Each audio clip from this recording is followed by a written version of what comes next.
Alright, we start with the top bar. Put the sides into the notches.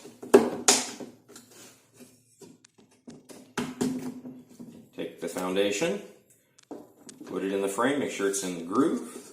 Take the bottom bar. Again, line up all the grooves. Take the foundation, make sure it is centered in the frame since there's a little air gap on the side. Put 3 pin nails in.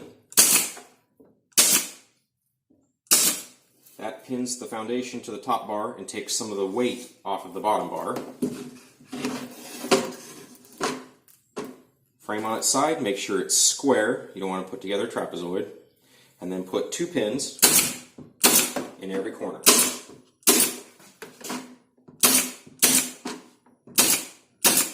Do it on both sides.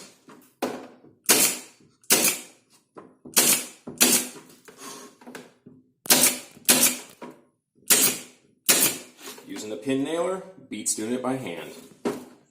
That's a new frame.